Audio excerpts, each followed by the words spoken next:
So, Jesus Christ. First of all, I got to say something. The rollout for this Clipse album has been fucking incredible. Between Ace Trumpets and So Be It, it feels like an album of the year contender. I have to say this. I am a huge Pusha T fan. I am a huge Travis Scott fan. I enjoy both of their music on a level that is, you know, I would say that I would be their P1 in radio. We always kind of say like, you know, you got to talk to your P1. That's the people who are like super loyal to you. Like when it comes to Pusha T and the Clipse, like Jesus Christ, like they're probably my second or third favorite rap group of all time.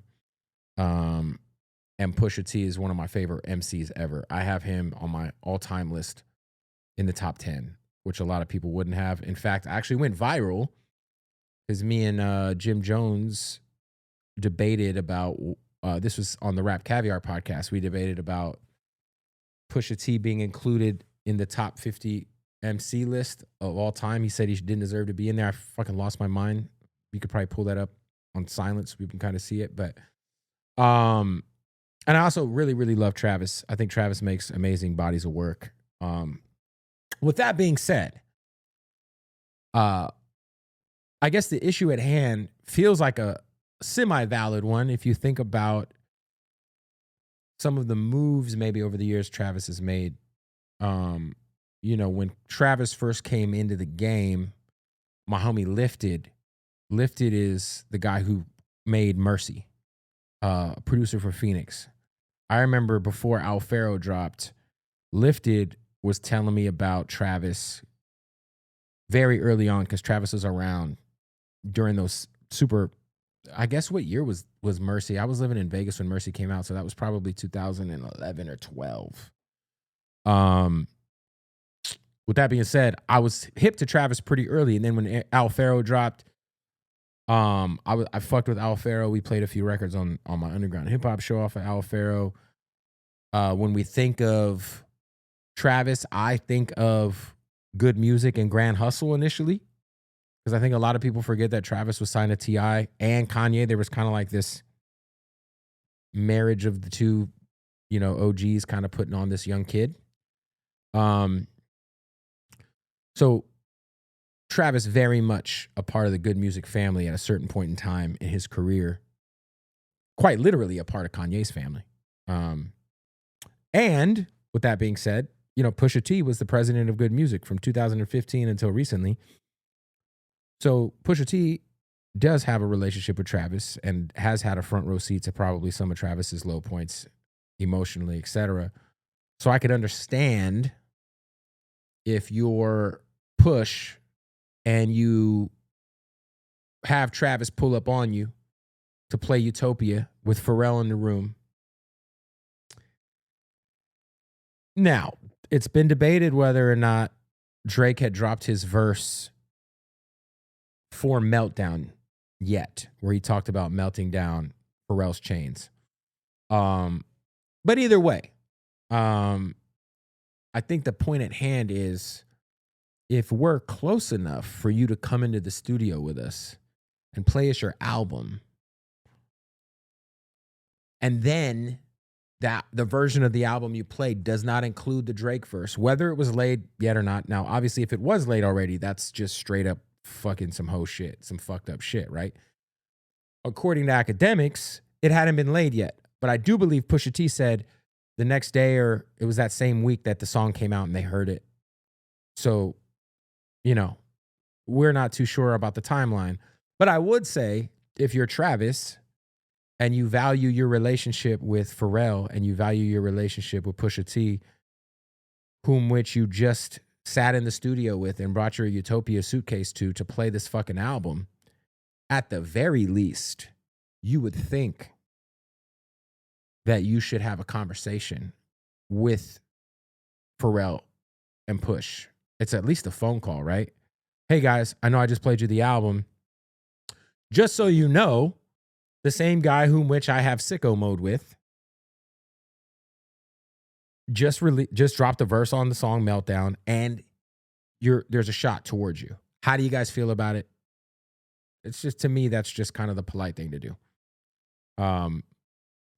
it seems, I mean, the one thing I'll say about Push is Push don't give a fuck. You know, there was a clip of him talking about how when Drake would come and work with Kanye when they were in Wyoming, he couldn't be there because he's like, I don't fucking play that shit. Like, I don't play the politics. I don't care who you are. If it's up, it's up. And also, let's point out that Pusha T is Kendrick Lamar's not the first person to beat Drake in a rap battle. That's all I'll say. Pusha T, story of Adidon, silenced Drake. Like, I mean, what are we doing, right? So, Travis Scott, I'm sure he'll address it.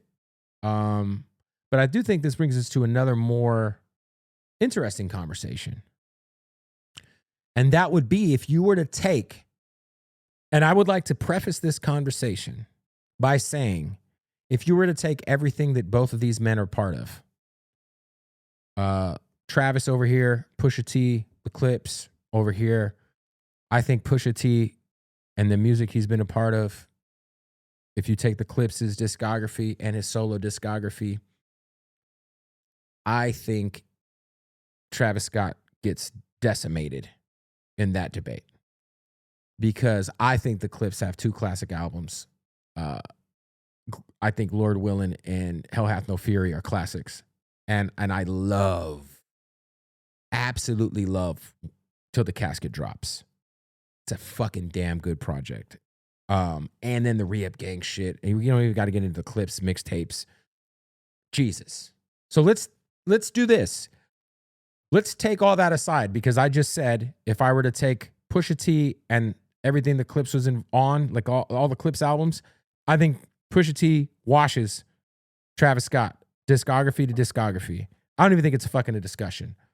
And I love Travis Scott's discography, but let's throw all the Clipse albums out the window and let's just have this discussion. Pusha T solo shit, Travis Scott solo shit. So let's look at these albums because I will say, in my opinion, and this doesn't mean that Pusha's discography is better, but I do think between both of their bodies of work, Daytona is the best album. So if you took all Travis's albums, you took all Pusha T's albums, I do think Pusha T Daytona is the best album out of everything. But let's go album for album. All right. I want to go, are we starting with Rodeo or Days Before Rodeo? Because Days Before Rodeo is on DSPs now.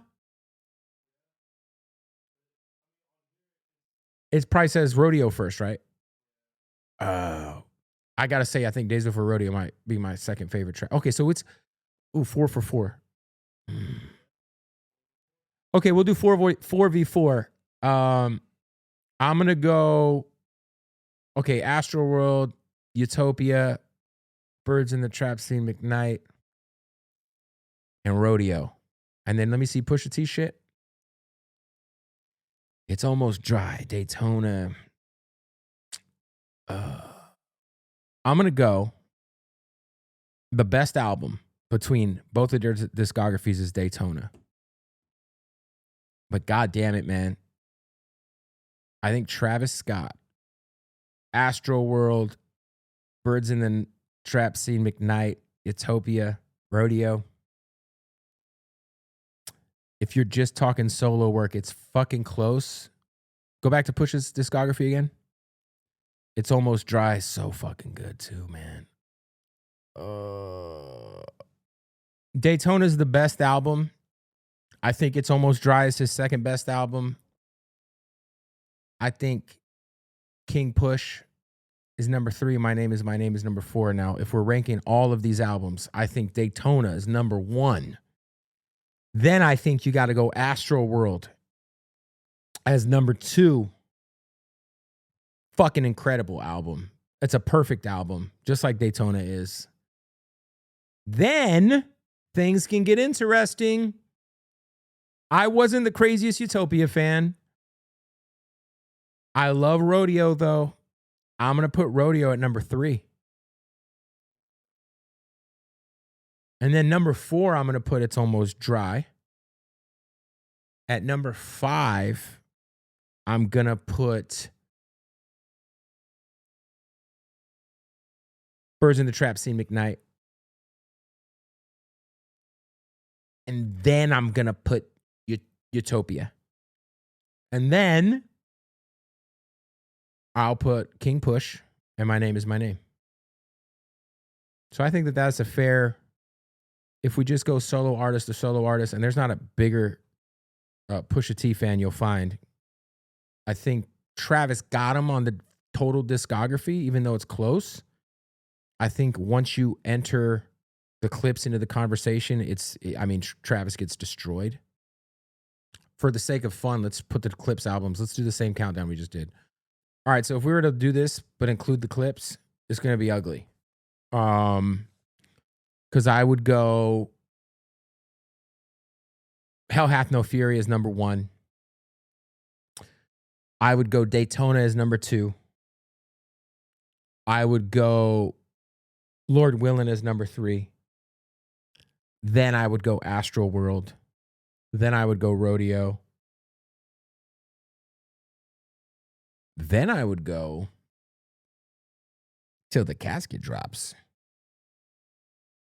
And then the rest of the list we already talked about earlier. So if you were to combine both Clipse and Pusha T together, it's a wash. But if we're just talking just solo shit, it's close. I give the edge to Travis. Shout out to Pusha T for fucking putting this shit on wax. One of the greatest of all time. Cannot wait for this new Clipse album. I'm hearing it is a classic. So shout out to them. Shout out to Push. Shout out to Travis Scott. But shout out to the Clipse, man. I've probably spent like fucking $400 on Clipse t-shirts since they've been dropping their merch. God, they just dropped a whole new collection of fucking merch. Shout out to the Clipse. Looking forward to that album. It's coming out July 11th. Boom!